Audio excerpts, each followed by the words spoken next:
For 150 years, in a hollow in eastern Kentucky, children were being born the color of a bruised plum, and every doctor who saw them was told not to talk about it. They were not sick. That is the first thing you have to understand, and it is the thing that makes this story worse instead of better. They were not dying. They did not suffer some wasting curse that ate them from the inside.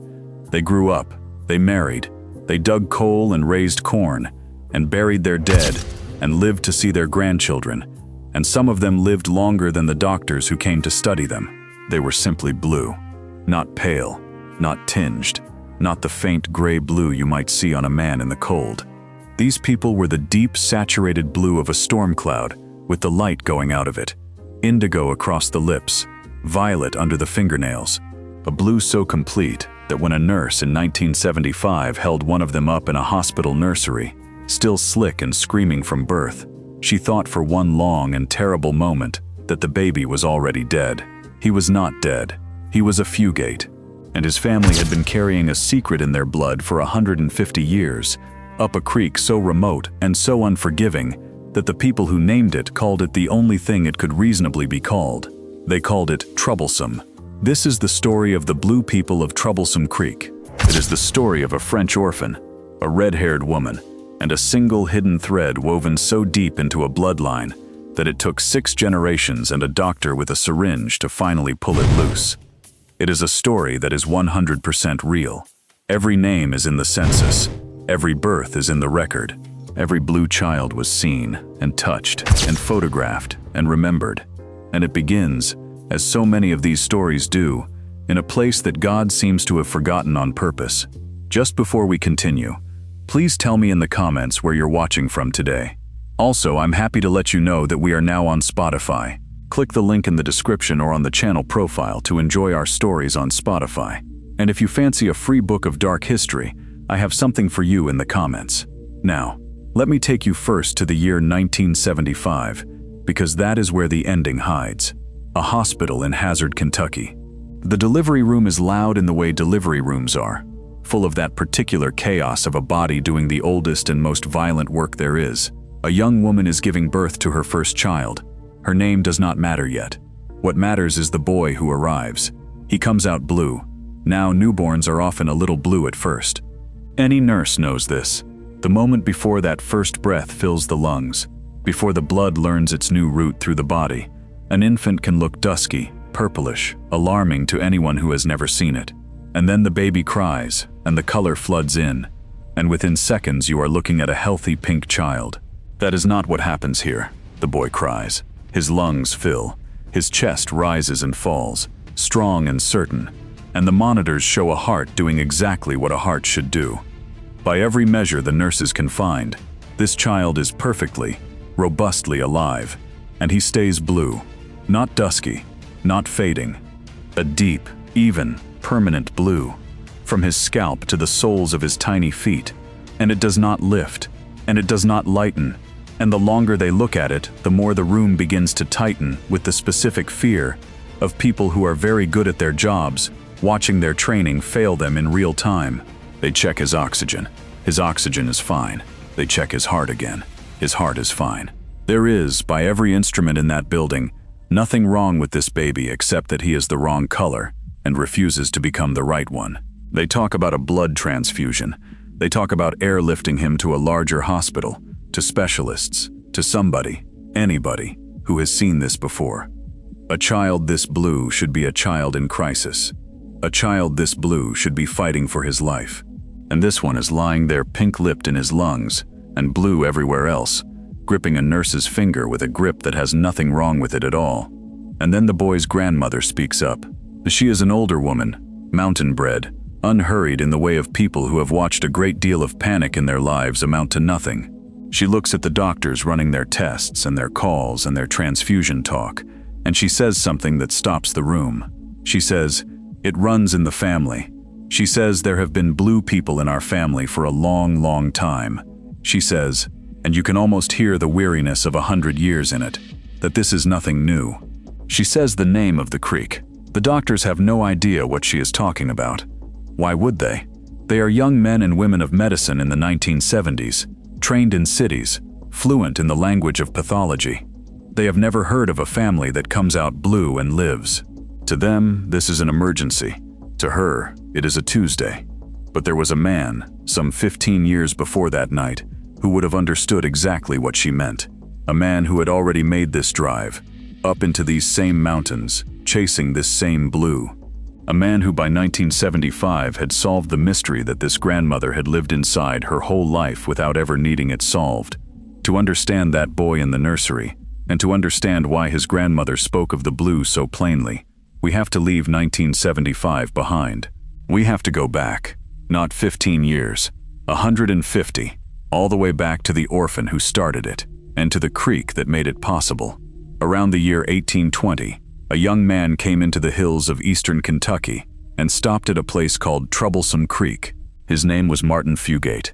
The records call him a French orphan, a foundling who had come across the ocean and worked his way inland, the way a great many rootless young men did in the early republic, following rumor and cheap land and the simple animal need to be somewhere. He arrived on the banks of a narrow, twisting waterway in what would become Perry County, in the deep folds of the Appalachian Plateau, and he decided to stay. You have to picture this country as it was then, and not as it is now. There were no roads to speak of. There were no towns worth the word. The mountains here do not rise in grand dramatic peaks. They crowd. They pile up on one another, ridge after ridge after ridge, green and steep and close, and between them run the creeks, and along the creeks run the only flat ground a family can farm or a foot can follow. To go anywhere, you went along the water, and Troublesome Creek, as its name promised anyone paying attention, was not an easy way to go anywhere. This was one of the most isolated corners of the entire eastern United States, a place you did not pass through, because it was not on the way to anything, a place you only reached if you were trying to reach it, and most people were not. The families who settled these hollows settled them the way water settles into a low place. They came, they stopped, and they stayed, generation upon generation, in the same handful of narrow valleys their grandfathers had cleared. And it was here, in this closed green world, that Martin Fugate did the most ordinary thing a young man can do. He fell in love. He married a local woman. Her name was Elizabeth Smith. The stories that survive describe her as fair-skinned and red-haired, pale as milk, freckled, altogether unremarkable in her appearance, except that she was, by all accounts, pretty. There was nothing about Martin, and nothing about Elizabeth, that would have made a single soul in that valley look twice. He was a healthy young man with an odd accent and no family. She was a healthy young woman from a good local line. They married, they built a cabin along the creek, and they set about doing what people did along that creek, which was to have children and stay alive. And here is where the ordinary ends, because Martin Fugate carried something, not a sickness he could feel, not a mark you could see. Something hidden, folded silently into the deepest instructions of his body, passed down to him from parents he never knew, in a country he had left behind. He carried a single faulty copy of a gene, one recessive letter, misspelled, in the enormous book of his blood. By itself, that misspelling meant nothing. Martin was not blue. Martin lived his whole life the color of any other man. A recessive trait like this one is a quiet passenger. It rides along for generations, unseen, doing nothing at all, harming no one, waiting. It only wakes up when it meets its match. It only shows itself when a person inherits not one faulty copy, but two, one from the mother, one from the father. The odds of that happening, out in the wide world, are vanishingly small. You would have to find another person carrying the very same rare misspelling, and marry them, and then win a specific roll of the biological dice with your own children. In a city, in a nation, in any place where people move and mix and marry strangers, that gene could ride quietly forever and never once show its face. But Martin Fugate did not settle in a city. Martin Fugate settled on Troublesome Creek, and Elizabeth Smith, the pretty red-haired local girl he married, the woman whose family had lived in those same closed hollows for generations, happened, by a coincidence so unlikely it borders on the cruel, to be carrying the exact same misspelling in her own blood. Two quiet passengers, one from an orphan out of France, one from a mountain family out of Kentucky, met and married on the banks of the most isolated creek in the state. Martin and Elizabeth had 7 children, and 4 of them were born blue. Sit with that for a moment. 4 out of 7. Not one freak occurrence, not a single unlucky child, but 4, in one cabin, in one family, on one creek. 4 small blue faces looking up from the cradle. We do not know exactly what Martin and Elizabeth thought.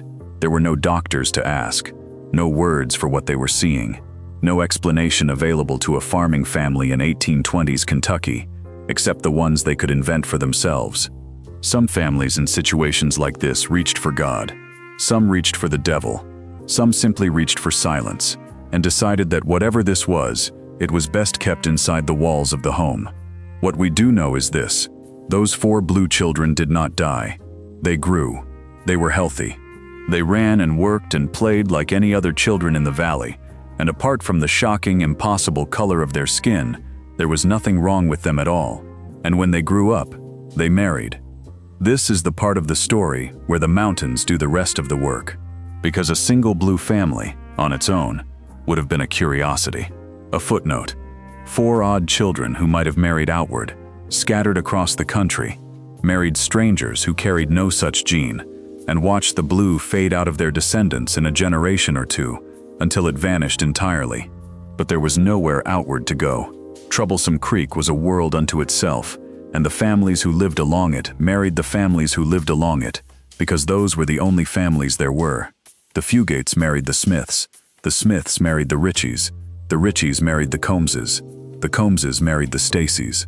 And around it went, decade after decade, a small closed circle of surnames binding and rebinding itself in the isolation of the hills. Understand that this was not strange to them. It was not shameful. It was not the lurid thing that a modern audience might imagine when they hear the word that people reach for. It was simply the arithmetic of an isolated place. When the nearest unrelated family lives a hard day's travel over mountain terrain with no road, and when travel like that is dangerous and rare, you marry your neighbor. Your neighbor is very often your second cousin. This was true of isolated communities all over the world, on islands and in valleys and in the deep interiors of every continent on Earth. There was nothing about the people of Troublesome Creek that was different from 1,000 other isolated peoples, except for the one quiet passenger riding in their blood. And in that closed circle, that recessive gene did something it could almost never do anywhere else. It concentrated. Every marriage between these intertwined families was another roll of the dice, and the dice were loaded now, loaded heavier with every generation, because the same rare misspelling that Martin and Elizabeth had each carried was spreading sideways through the whole community, hidden in cousins and second cousins and in-laws who had no idea they were carrying it. A man could be blue and marry a pink woman, and if she happened to carry the passenger too, their children might be blue. A pink man and a pink woman, both secret carriers, both perfectly ordinary in appearance, could produce a blue child and never have the faintest idea why. So the blue kept coming. Generation after generation, in a scatter of births across the family tree, a blue child would appear, sometimes to 2 pink parents, sometimes to 1 blue and 1 pink. The color would skip a household entirely and then reappear 3 cabins down. It moved through the bloodline like a signature written in disappearing ink that kept, unpredictably, showing itself again. And through all of it, across the whole span of the 1800s and into the 1900s, one thing held constant: the blue people of Troublesome Creek were healthy. This is the fact that the horror of the story keeps trying to make you forget, and the fact you must hold on to understand what these people actually endured. They were not weak. They were not cursed with pain. Many of the blue Fugates and their kin lived into their 80s and 90s, hardy mountain people who outworked and outlasted their neighbors. The blue did not shorten their lives. It did not sicken them. It touched nothing about them at all except the one thing human beings judge each other by first and fastest and most cruelly. It touched how they looked, and so their suffering, when it came, did not come from their blood. It came from the eyes of other people. It came from the traveling preacher who flinched, from the peddler who crossed himself, from the rare outsider who came up the creek, saw a blue face in a cabin doorway, and carried the story back down the mountain, twisted a little more with every retelling, until the people of the lowlands spoke of the blue people up Troublesome as something out of a folk tale, something not quite right, something to be uneasy about. The families learned. They learned the way families always learn to protect a wound. They grew quiet about it. They kept the blue children close, kept them up the hollow, kept them away from the eyes that would stare and whisper. When strangers came, the blue ones sometimes did not come to the door. It was not spoken of to outsiders. It was, over the long, slow generations, folded into the private life of the family, the way you fold away anything you have decided the world does not deserve to see. And because it was hidden, it became mysterious. And because it was mysterious, it became frightening. And because it was frightening, it stayed hidden, and the circle closed tighter, and the blue kept coming, and no one who could have explained it ever got close enough to try. For 100 years and more, that was the shape of it. A secret color, carried up a secret creek, in a family that had learned to look away from its own children. It might have stayed that way forever. Isolated places have swallowed stranger secrets, and kept them until the last person who remembered was in the ground. If the world had left Troublesome Creek alone for another 50 years, the blue people might have remained nothing but a rumor, a story lowland grandmothers told to unsettle their grandchildren, unprovable and unbelieved. But the world was coming, the roads were coming, the clinics were coming, and in 1958, in a plain rural building with fluorescent lights, the secret of Troublesome Creek was about to walk through a door and sit down in front of a nurse who had absolutely no idea what she was about to see. Her name was Ruth Pendergrass, and she was working at a rural health clinic in the Kentucky Hills when the blue walked in. The account she left behind is one of the most vivid in the whole history of this story, because Ruth Pendergrass was not a folklorist or a rumor monger. She was a working medical professional, matter of fact, and she was writing down what she actually saw with her own 2 eyes. A woman had come into the clinic, a fugate, and she was, in Pendergrass's own astonished description, blue, not faintly, not a little off color. She was, as the phrase that survived would put it, as blue as Lake Louise, that famous glacier lake in Canada, whose water is an unreal, impossible, saturated blue that does not look like it belongs on this earth. That was the comparison a medical worker reached for. Not a shade of a person, the color of a glacier lake. Pendergrass's first instinct was the instinct of every trained caregiver. This woman is in distress. This woman's blood is not getting oxygen. She reached to help, moved to treat what she assumed had to be a dying patient, a person in the grip of some acute and terrifying failure of the lungs or the heart. And the blue woman was fine. She had not come in about the blue. The blue was not why she was there. To her, the blue was simply the color she was, and had always been, the color half her relatives were, no more remarkable than the color of her hair. She had come in for some ordinary reason, the way anyone visits a clinic, and she sat there glacier blue and entirely calm, while the nurse across from her struggled to make her medical knowledge agree with her eyes. Ruth Pendergrass never forgot it. And crucially, she talked about it. The wall of silence that the families had built up around the blue for 100 years was a wall against the outside coming in. But now the blue had walked out. It had come down the mountain, on its own 2 feet, into a clinic where somebody was writing things down. The secret had a witness now, a credible one, and the witness was talking. The story began to move. It moved through the small world of rural Kentucky medicine, nurse to nurse, doctor to doctor, in the disbelieving tone of a thing too strange to be true. Have you heard about the blue people up on Troublesome? Blue how? Blue like you have never seen. And most of the people who heard it did what sensible people do with a story like that. They filed it under tall tale, mountain exaggeration, the kind of thing that grows in the telling. But the story reached one man who did not file it away. It reached a young hematologist, a specialist in the diseases and mysteries of blood, at the University of Kentucky Medical Center. His name was Dr. Madison Kawine III. And Dr. Kawine, when he heard about a family of healthy people who came out blue and stayed that way, did not think tall tale. He thought hemoglobin, because there was, buried in the medical literature, a rare and barely known condition that could turn a person blue and leave them otherwise perfectly well. Kawine knew it existed, the way a scholar knows a rare word exists. An academic curiosity, a thing you might read about once and never expect to see. Almost no one ever saw it.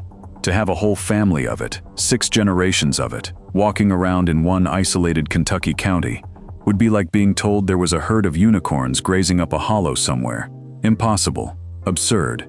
Worth checking. So in the early 1960s, Dr. Madison Cawein III got in his car, and he drove up into the mountains toward the town of Hazard, Kentucky, to go and find the blue people for himself. I want you to hold that image, because it is the true center of this entire story. A doctor, a man of science, driving a car up a winding mountain road into the deepest folds of Appalachia, carrying in his medical bag a theory almost no one believed and, before long, a syringe of a strange blue liquid that he suspected might undo 150 years of mystery in a matter of minutes. He was driving toward a family that had spent a century learning not to be seen. He was going to have to convince them to be seen, to let a stranger from the university look at their children, examine their blood, and speak the unspeakable thing out loud. It was not an easy sell. The Fugates and their kin had every reason on earth to distrust a well-dressed outsider who came up the creek asking about the blue.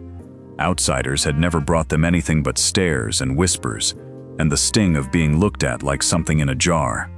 Their instinct, honed over generations, was to close the door. Cawein later spoke about how careful he had to be, how much patience it took, how he had to earn even the smallest amount of trust before anyone would speak plainly to him about the color that ran in the family. This was a proud people who had been made ashamed of their own children by a world that did not understand them. And now here came another outsider, wanting to see. But Cawein was different, and slowly they came to sense it. He did not flinch. He did not recoil. He looked at a blue face and he did not see a monster, or a curse, or an omen. He saw a patient. He saw a puzzle written in blood. A puzzle he believed he could solve, and more than that, a puzzle he believed he could fix. And that belief, the simple radical idea that the blue was not a shame to be hidden but a condition to be treated, was something no one had ever offered these people before. He began to gather them. He tracked the family tree backward through the records, and this is the part that separates Troublesome Creek from every hoax and hollow legend that ever haunted these mountains. Because the Fugates were real, and the proof of them was everywhere. They were in the census, decade after decade, names and ages and households written in a clerk's careful hand. They were in the county records, the marriages and the births and the deaths. They were, before long, in the medical files of the University of Kentucky itself. Every single blue person in this story can be found, named, and traced. This was not a rumor Cawein was chasing. It was a documented human lineage, and he followed it back like a man following a blue thread through a labyrinth, generation by generation, all the way to its source, all the way back to Martin Fugate and Elizabeth Smith, and the 4 blue children out of 7 on the banks of the creek in the year 1820. Cawein drew their blood. He ran his tests, and in a laboratory far from the hollows, under the cold certainty of scientific instruments, the rare word he had read about long ago turned out to be exactly, precisely correct. The condition had a name, and the name was methemoglobinemia. I am going to explain what that means plainly, because this is the moment the mystery cracks open, and the truth of it is stranger and more elegant than any curse could ever be. Your blood is red for a reason. It is red because of a protein called hemoglobin, which fills your red blood cells by the billions, and hemoglobin has one job above all others. It carries oxygen. It grabs oxygen in your lungs, ferries it through your entire body, and releases it wherever your tissues need it to stay alive. At the heart of each hemoglobin molecule sits an atom of iron, and it is that iron that binds the oxygen and gives the blood its living red color. But iron is a fickle thing. In its normal healthy state, that iron is in a form that can hold oxygen and carry it. However, iron can also shift into a different state, a slightly altered chemical form, and when it does, it can no longer carry oxygen at all. Hemoglobin in this altered state has a name. It is called methemoglobin, and methemoglobin is not red, it is dark. It is a deep brownish, bluish color, and when there is enough of it in the blood, it changes the color of the blood itself, and therefore the color of the skin it flows beneath. Now here is the crucial part. This happens in everybody, all the time, in tiny amounts. Every day, a small fraction of your hemoglobin, slips into that useless methemoglobin state. It is a normal byproduct of simply being alive. And so your body, being the astonishing machine that it is, comes equipped with a repair crew. There is an enzyme in your red blood cells whose entire purpose is to find methemoglobin and convert it back, to flip that iron back into the state where it can carry oxygen again. This enzyme works quietly and constantly, all day and all night, keeping your methemoglobin down to a trace, keeping your blood red, keeping you pink. The blue people of Troublesome Creek were missing that repair crew. That single recessive gene, the quiet passenger Martin and Elizabeth each carried, was the instruction for building that enzyme, and a person who inherited 2 broken copies, one from each parent, could not build enough of it. Their repair crew was understaffed. And so the methemoglobin, which in you and me is swept away as fast as it forms, simply accumulated in their blood.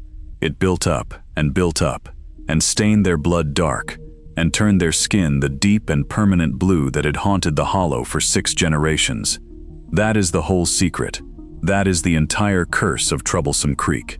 Not the devil, not sin, not some judgment written into a bloodline. A missing enzyme, a tiny gap in a chemical assembly line, inherited fair and square by the ordinary rules of biology, and concentrated by nothing more sinister than a hard land and a lonely creek that gave a family nowhere else to marry. And it explains the thing that had made the whole story so impossible to believe. It explains why they were blue and healthy at the same time. Because they were not starved of oxygen the way a truly cyanotic, dying patient is. Their bodies had adapted. They still had enough working hemoglobin to live full and vigorous lives. The methemoglobin was high enough to color them blue, but not so high as to harm them.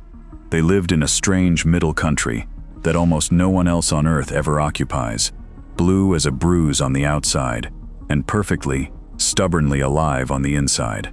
Dr. Kawain understood all of this, and he understood one more thing, the thing that turns this from a story of discovery into a story of grace.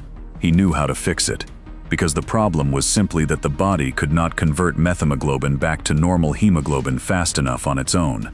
And there existed a compound that could do that conversion for it, that could act as a chemical shortcut, a substitute for the missing repair crew, kick-starting an alternate pathway in the blood cell that would sweep the methemoglobin away. That compound was a dye, an ordinary medical dye, used in laboratories and hospitals for all manner of things. It was called methylene blue. And there is a bitter poetry in that name that I cannot let pass without pointing to it. The cure for the blue people, the medicine that would give them back the color of everyone else. The thing that would finally strip away the mark their family had carried for 150 years, was itself blue. A deep, brilliant, royal blue liquid, drawn up into a syringe. Kawain had his answer, and he had his medicine. Now he had to go back up the creek and prove it. He had to sit down across from a blue person who had been blue their entire life, a person whose parents had been blue, whose grandparents had been blue, and ask them to trust him, to roll up a sleeve, and to let him inject a stranger's dye into their vein on the promise that it would do something no one in their family history had ever seen done. He chose his patience. He readied the syringe. And what happened next happened so fast that the people who saw it would describe it, for the rest of their lives, in the language of a miracle. The injection went in, and the blue began to leave. Not over days, not over hours. Within minutes. The methylene blue coursed into the bloodstream, found its work, and did in moments what 150 years of prayer and shame and silence had never done. The methemoglobin broke down. The blood ran red again. And across the skin of a person who had been blue since the day they drew their first breath, the color changed, in real time, in front of everyone in the room. The blue faded, and underneath it, rising like something surfacing from deep water, came pink. Imagine what that was to see. Imagine being the patient.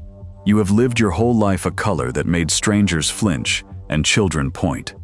You have watched your own mother be blue, your own grandmother, and you have long ago made your peace with the certainty that this is simply what you are, world without end. And then a doctor from the university puts a needle in your arm, and you feel nothing in particular, and you look down at your own hand, and you watch it turn the color of everyone else. The color you have seen on every stranger's face your entire life and never once on your own. For the first time, They saw themselves the way the world saw everyone else. Pink, ordinary, unremarkable, free. The families were, by the accounts that survive, overwhelmed. Some of them wanted the treatment desperately, wanted to be rid of the color that had marked their lives. Cowain could not give them a permanent cure because the missing enzyme was written into their very genes and could not be rewritten. The methylene blue was not a fix to the underlying flaw. It was a workaround, and its effect faded as the body used it up and cleared it away. But it could be taken again. Cowain left them with tablets, methylene blue in a form they could take by mouth, so that those who wished to could hold the color at bay, could stay pink for as long as the medicine lasted, could choose, finally, what shade they walked through the world. There is a small, almost comic footnote to the medicine, and it deserves mention because it is exactly the kind of true detail that no one would dare invent. Methylene blue, once the body is finished with it, has to leave, and it leaves the way most things leave the body. And so the price of turning pink for the blue people of Troublesome Creek was that their urine turned a brilliant, vivid blue. The color did not vanish from their lives, it simply moved. It left their faces and took up residence somewhere more private, a last small joke from a gene that had shaped their family for 6 generations and would not be entirely evicted. Cowain published his findings. In the mid-1960s, his case study appeared in a serious medical journal, the Archives of Internal Medicine, laying out the whole astonishing chain of it. The isolated creek, the recessive gene, the concentration through the generations, the methemoglobin, the methylene blue. It was, for the medical world, a nearly perfect illustration of recessive inheritance. A textbook come to life in the flesh, a thing you could point students toward and say, this is exactly how it works. The blue people had become, without ever asking to, one of the most elegant genetic case studies in American medicine. But the story was not quite finished, because genetics does not close its books just because a doctor has published his. The gene was still out there, still riding quietly in the blood of carriers who looked no different from anyone else, still capable of surfacing when 2 of them happened to marry. And in 1975 it surfaced one last documented time, which brings us, at last, back to that hospital nursery, back to the panicking nurses and the blue newborn boy, and the grandmother who spoke of the creek. His name was Benjamin Stacy, Benji. He was born blue, deep blue, in the same tradition his family had carried since 1820, and the doctors around him, young and modern and untrained in the strange history of that county, reacted exactly as you would expect people to react who had never heard of methemoglobinemia. They panicked. They prepared for the worst. They talked of transfusions and transfers and emergencies, because everything they knew told them a baby this blue was a baby dying, and it was his grandmother, that unflappable mountain woman, who reached across 150 years and set them straight. It runs in the family, she told them. There have always been blue people in our family. It is nothing to be afraid of. And she was right. Benji Stacy was fine. He was descended, straight down the family tree, from Martin Fugate and Elizabeth Smith, from the 4 blue children on the creek, and he had inherited the old passenger and worn its color into the world. But he was healthy, he was strong, and unlike his ancestors, he was born into a world that finally understood exactly what he was. The blue that had terrified the nursery did not last. As Benji grew from infant to child, the deep color faded, softened, retreated, the way it had for many of the blue Fugates before him. By the time he was a boy, he looked like any other boy in the county, and only in certain moments, when he was cold, or when the blood ran hard in a flush of anger or exertion, would the old color rise faintly again in his lips and his fingertips, a ghost of the creek showing through, a faint blue signature on the extremities of an otherwise ordinary child, the last visible trace of a 150-year-old thread. Benji Stacy grew up. He lived a normal life, and he holds a quiet and singular place in this story, because he is the last documented blue descendant of Martin Fugate, the last child of Troublesome Creek to be born the color of the deep water. After him, the record goes quiet. Not because the gene is gone. It is not gone. It is still out there, folded into the blood of an unknown number of that family's descendants, scattered now far beyond the creek, carriers who will live their whole lives never knowing they carry it, unless one day two of them meet and marry and roll the old dice one more time. But the isolation that made the blue people is gone. The roads came, the hollows opened, the families of Troublesome Creek married outward, into a wider and wider world, and the tight closed circle that had concentrated the gene for 6 generations finally, mercifully, broke apart. And a gene needs that concentration to keep showing itself. Spread thin across a mixing population, the old passenger sinks back into its long quiet, riding along unseen, doing nothing, harming no one, waiting, as it has always waited, for a coincidence that grows less likely with every passing year. And so we come to the end of it, up there where the story started, on the banks of a creek that earned its name. The blue people of Troublesome Creek were not a legend. They were not a hoax, not a folk tale grown fat in the retelling, not the invention of some channel chasing a fright. They were real people, an entire lineage of them, and you can find every one of them in the record if you care to look. The census counted them. The county filed their marriages. The university kept their medical files. The newspapers, the Hazard Herald and the Louisville Courier-Journal, wrote them up as the strange true thing they were. And in 1982, a writer named Kathy Trost told their whole story in a magazine piece that carried them out of the hollows and into the wider American imagination, where they have haunted the edges of our folklore ever since. The blue people of Troublesome Creek. They went blue because of a French orphan and a red-haired girl who each, by a coincidence of almost unbelievable odds, carried the same rare misspelling in their blood and married each other in the one place on Earth, isolated enough to let that misspelling grow into a dynasty. They stayed blue because the mountains gave them nowhere else to go, and they were finally set free by a doctor with a theory almost no one believed and a syringe of blue dye, who drove up into the hills not to gawk at them but to help them, and who saw, correctly, that the thing everyone else had treated as a curse was only ever a puzzle waiting for the right person to solve it. But I want to leave you with the part of this story that lingers longest, once the science is understood and the mystery is put to rest.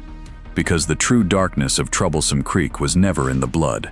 These people were healthy, they were strong, they lived long lives, worked hard, raised families, and were, in every way that actually matters, exactly like their neighbors. The only thing wrong with them was a color, and a color harms no one. The suffering they endured, the shame, the hiding, the closed doors and the averted eyes, and the century of learned silence, none of that came from the gene. It came from us, from the flinch of the stranger, from the whisper of the lowlander, from the ancient human instinct to look at a person who is different and decide, before we know a single thing about them, that different must mean dangerous, or cursed, or wrong. The blue faded from Benji Stacy as he grew. The methylene blue could wash it from his ancestors in minutes, but the shame took 150 years, and a stranger's kindness to lift, and it left its own kind of stain, on the family, and on all of us who made them hide. So here is the question I would leave you sitting with, in the dark, as the credits roll. If it took us a century and a half to look at a blue child and see a human being instead of a horror, then what are we still refusing to see, right now, in the people we have already decided to look away from? The creek is still there. It still runs, narrow and twisting, through those crowded green hills. And somewhere in the blood of its scattered descendants, the old passenger still rides, quiet, patient, and blue, waiting.